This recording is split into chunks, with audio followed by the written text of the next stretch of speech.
नमस्कार। जमाना चाहे कितना भी एडवांस क्यों ना हो जाए, लेकिन कुछ चीजें ऐसी हैं जो कभी नहीं बदल सकती। जैसे हमारे और आपके ड्रेसिंग टेबल पर रखी बोरोलीन की क्रीम। बचपन से लेकर आज तक इस क्रीम को कोई रिप्लेस नहीं कर पाया। खुशबूदार एंटीसेप्टिक क्रीम बोरोलीन, ये लाइन उस वक्त भी बच्चों की जुबान पर थी और आज के दौर में भी। बोरोलीन 92 साल की हो चुकी है। अंग्रेजों के जमाने में विदेशी प्रोडक्ट्स को टक्कर देने के लिए बाजार में उतारी गई ये क्रीम न सिर्फ स्किन सॉफ्ट रखती थी, बल्कि एंटीसेप्टिक के तौर पर भी काम करती थी और करती है। सर्दियों में तो ये क्रीम हर घर में आपको दिख ही जाएगी। आज इसी क्रीम के बारे में आपको विस्तार से बताएंगे। ये बात है साल 1929 की। कोलकाता के गौर मोहन दत्त ने इस क्रीम की शुरुआत की थी।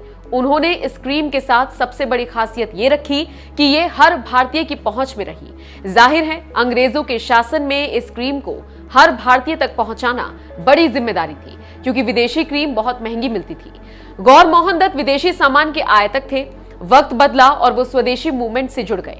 अंग्रेजों को सबक सिखाने का एक ही तरीका था कि उसे आत्मनिर्भर बनाया जाए। इसी रेस में मोहन दत्त भी जुड़ गए। उन्होंने ऐसा प्रोडक्ट बनाया जो हर तरह से विदेशी प्रोडक्ट से बेहतर हो। इन्हीं में से एक रही ये बोरोलीन क्रीम। बोरोलीन को जीडी फार्मास्यूटिकल्स ने बनाया था। बोरोलीन 2 शब्दों से मिलकर बना है, जिसमें से पहला हिस्सा है बोरो, जो कि बोरिक पाउडर से लिया गया है, और दूसरा है ओलिन। इस शब्द का अर्थ होता है तेल। बोरोलीन बनाने में एंटीसेप्टिक बोरिक एसिड, एस्ट्रिजेंट और सनस्क्रीन जिंक ऑक्साइड और एमोलिएंट लेनोलिन का इस्तेमाल होता है। कटे फटे होठ हो, खुरदुरी त्वचा हो या फिर किसी भी तरह का स्किन इन्फेक्शन, बोरोलीन का उपयोग किया जा सकता है। बोरोलीन को लोगों ने इस कदर प्यार दिया कि ये राष्ट्रीय आत्मनिर्भरता की प्रतीक बन गई।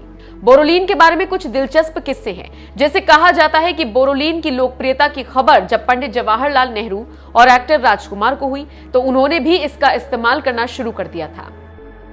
बताया जाता है कि जब भारत अंग्रेजों के शासन से आजाद हुआ, तो देश भर में 1 लाख से ज्यादा बोरोलीन की ट्यूब मुफ्त में बांटी गई थी।